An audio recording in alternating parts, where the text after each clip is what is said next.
नमस्ते, मी शिल्पा आकार क्राफ्ट्समध्ये आपल्या सगळ्यांचं स्वागत करते आहे।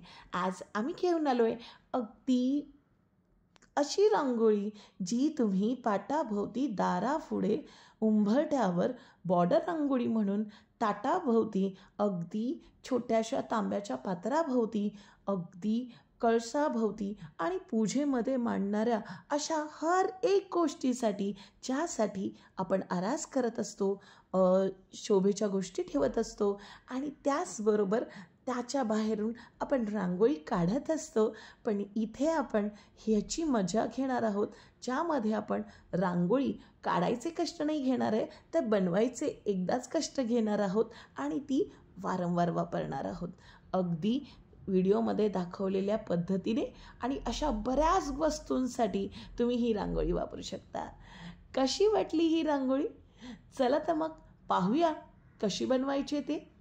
स्टेप बाय स्टेप सांगण्यासाठी आपण इथे प्रत्येक बेसिक स्टेप्स आपण इन्क्लूड करत असतो।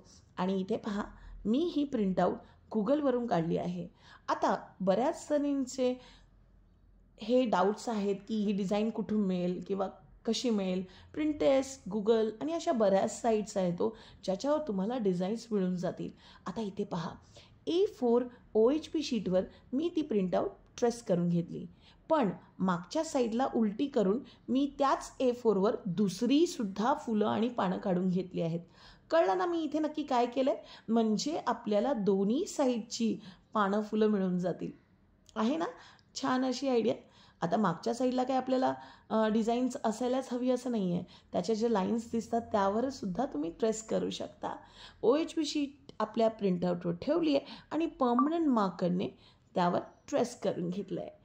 आपलं मिश्रण रेडी करून घेतलं आहे 60-40चं। 60% फेविकॉल आणि 40% पाणी।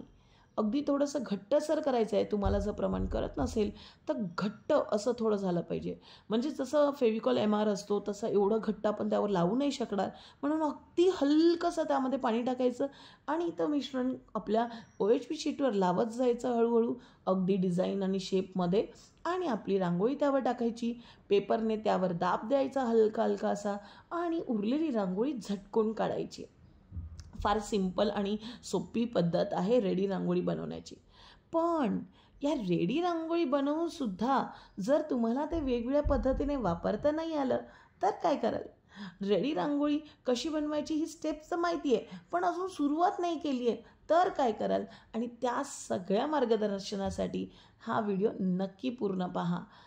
आता इथे पहा, एक एक भागामध्ये तुम्हाला आपलं मिश्रण लावून घ्यायचं आहे आणि त्यावर रांगोळी टाकायची आहे। आता इथे हेल्पिंग हँड म्हणून मी माझ्या मुलाला सांगितलं आहे की बाळा थोडंसं एक कलर टाकून दे, म्हणजे कसं पटकन रांगोळी बनेल। कारण मला ना टोटल 3 पॅच बनवायच्या होत्या।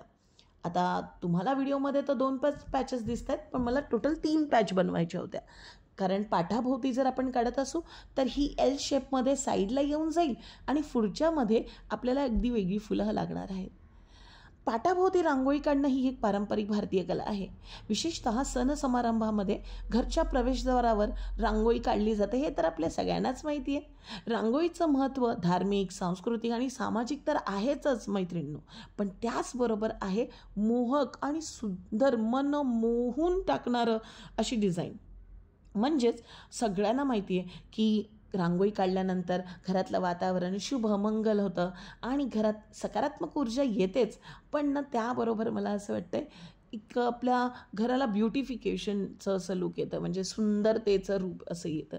आणि दिवाळी ह्याच फक्त सणाला काही आपण रांगोळी काढत नसतो, अगदी छोटीतली गणेश पूजा जरी आपण ठेवली, महालक्ष्मी पूजेमध्ये तर श्रावणामध्ये येणाऱ्या सगळ्या पूजांसाठी तर आपल्याला रांगोळी तर हवीच आहे। मग कशाला वाट बघता मैत्रिणींनो, आजच ब्रश, अगदी छोटंसं कंटेनर, श्रीखंडचं पण चालेल, फेविकॉल MR, पाणी, OHP शीट, प्रिंटआउट आणि रांगोळी तर मला असं वाटतं घराघरात असणार आहे, त्यामुळे ते ॲडिशनल सामान आणायची गरज नाही लागणार। बाकीचे सामान आणा आणि आनंदाने अगदी जोमाने कामाला लागा, कारण येणाऱ्या आठवड्याभरातच श्रावण येणार आहे आणि त्यानंतर श्रावण सोमवार, श्रावण शनिवार, श्रावण गुरुवार अशा बऱ्याच दिवसासाठी आपल्याला रांगोळीची गरज लागणार आहे। आणि हो, रांगोळी काढल्यानंतर तुम्हाला स्वतःलाच वाटत राहतं की वाह काय सुंदर रांगोळी दिसते, वाह मी काय सुंदर सजावट केली आहे. म्हणजे त्याने सुद्धा आपलं मन प्रसन्न राहतं दिवसभर, हो की नाही. अगदी विविध रंगाचा वापर करून आपण ते नक्षीकाम करत असतो. त्यामध्ये भौमितिक आकार असतात, फुले, पानं आणि भरपूर काही असत राहतं. त्यामुळे बघा ना, अगदी पाटाभोवती काढण्याची, तुम्हाला माहिती आहे केलवणाला जेव्हा आपल्याकडे आपण आपल्या घरातल्या ज्याचं लग्न असेल ज्यांना बोलवतो त्याच्या भोवतीसुद्धा आपण सुंदरशी रांगोळी काढत असतो. तर त्यावेळेसुद्धा ही अशा रांगोळ्या फारच हेल्पफुल आहेत. कारण काय असतं ना, पूजे ठिकाणी किंवा अशा फंक्शनच्या वेळेला खूप भागदौड आणि अशी खूप सारी रेलचेल असते आणि त्यामध्ये आपली रांगोळी विस्कटली जातेच. अशी मला कोणतीच पूजा आठवत नाही की ज्याच्या सुरुवातीला मी जी रांगोळी काढली आहे आणि त्याच्या शेवटीपर्यंत ती रांगोळी तशी राहिली आहे. कोणतीच पूजा नाही आहे. प्रत्येक पूजेमध्ये रांगोळी माझी विस्कटली जातेच. पण यावर्षी तसं होणार नाही, कारण यावर्षी मी माझ्या सगळ्या पूजेसाठी रेडी टू यूज रांगोळी म्हणजे रेडीमेड पॅच रांगोळी वापरणार आहे. एकंदरीत पाटाभोवती, ताटाभोवती, उंबरठ्यापुढे, देवापुढे, देवाऱ्यापुढे, दरवाजापुढे आणि अशा बऱ्याच ठिकाणी ही रांगोळी आपल्याला वापरता येणार आहे.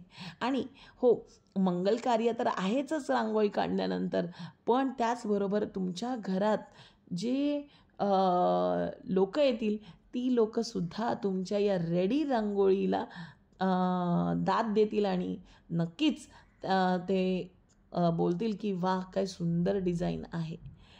आहे ना, खूपच कमालीची डिझाईन. बोलता बोलता पहा, व्हिडिओमध्ये तर तुम्ही पाहिलंच असेल की मी पहिला लेअर रांगोळीचा कंप्लीट केला. त्याच्यामध्ये अर्धा ते 20-25 मिनटं सुकवायला वेळ दिला. आता तो वेळ तर मी इथे तुम्हाला दाखवून काढू शकत नाही, नाही का. आणि लगेच मी दुसरा लेअर मारून घेतला त्यावर, म्हणजे अर्धा तासानंतर दुसरा लेअर मारायचा. 2 लेअर व्यवस्थित अर्धा तास किंवा 20 मिनटं सुकायला ठेवायची.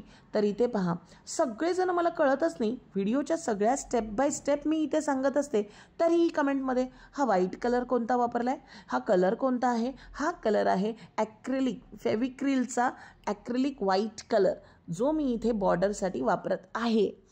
आता तुम्ही म्हणजे ऐकतच नाही आहे, म्हणजे मी जी ही बडबड करत आहे ती तुम्हाला बडबड वाटते, पण ती बडबड नाही आहे. ही प्रत्येक स्टेप समजवण्याचं माझं कळकळीचं जे प्रयत्न आहेत ते आहेत ते, की प्रत्येक स्टेप्स तुम्ही ऐकून, प्रत्येक स्टेप्स तुम्ही फॉलो करून जर तुम्ही ही रांगोळी बनवायला घेतली ना मैत्रिणींनो, तर मला नाही वाटत आहे तुमची कोणाची रांगोळी बिघडेल किंवा त्याचा काहीच यूज होणार नाही. वारंवार तुम्ही ही रांगोळी वापरू शकाल. आता बघा, इथे मी बॉर्डर करून घेतली, म्हणजे 2 लेअर रांगोळीचे मारून झाले की आपण त्याला अर्धा तास सुकवायला जायचं, बॉर्डर करून घ्यायची आणि ही रांगोळी ना आपल्याला अगदी लाईन टू लाईन कट करून घ्यावी लागेल. अशीच कशी OHP शीट ठेवणार ना. आणि 2 कडा आहेत आपल्याकडे, 2 रांगोळीच्या कला आहेत, म्हणजे कडा आहेत. पाटाच्या या साईड, पाटाच्या दुसऱ्या साईडला आपण दुसरी रांगोळी ठेवू शकतो, हो की नाही. आणि पहा ना, अगदी फार जास्त कष्टसुद्धा याला लागणार नाही आहेत. अगदी 1 ते 2 तासामध्ये आपली अशी रांगोळी रेडी आहे. पहा, इथे मी A4 शीटवर ही 2 रांगोळी काढून घेतली आणि पाटाच्या पुढे ठेवायला अशी काहीशी 2 मोठी फुलं असलेली मी डिझाईन घेतली आहेत, म्हणजे 2च फुलांमध्ये पूर्ण पाटाचं जे फ्रंट व्ह्यू आहे ते कव्हर होऊन जाईल. आता पहा, हे जे घरंगळ आहे त्याला बोलतात, त्यालासुद्धा आपण अशा नक्षीकामाने सजवू शकतो. काहीसं अशा दोन्ही साईडला डिझाईन ठेवूनसुद्धा आपण आपल्या घरातल्या कोणत्याही सुशोभित गोष्टीला म्हणजे सुशोभित करू शकतो. आणि पहा, पाटाभोवती तर ते एकदमच सुंदर दिसते. म्हणजे ना, मला तर असं वाटतं आहे की कधी एकदाशी महालक्ष्मीची पूजा येते आहे, कधी एकदाशी गणपतीची सत्यनारायण पूजा येते आहे आणि त्या पूजेला मी ह्या दोन्हीही रांगोळ्या वापरेन. दोन्ही म्हणजे या तिन्ही पॅच मी वापरेल आणि ती रांगोळी कधी पुसलीच जाणार नाही. तुम्हाला आमचा हा व्हिडिओ कसा वाटला? रांगोळी बनवण्याची ही प्रोसेस कशी वाटली? आम्हाला कमेंट बॉक्समधून नक्की कळवा. आणि हो, आमचे व्हिडिओज तुम्हाला आवडत असतील तर लाईक, शेअर आणि जास्तीत जास्त लोकांपर्यंत शेअर करा, सबस्क्राईब करा. आणि हो मैत्रिणींनो, असेच आमच्या रांगोळीला भरभरून प्रतिसाद देत राहा. भेटूया अप्रतिम आणि भन्नाट आयडियासह येणाऱ्या व्हिडिओमध्ये.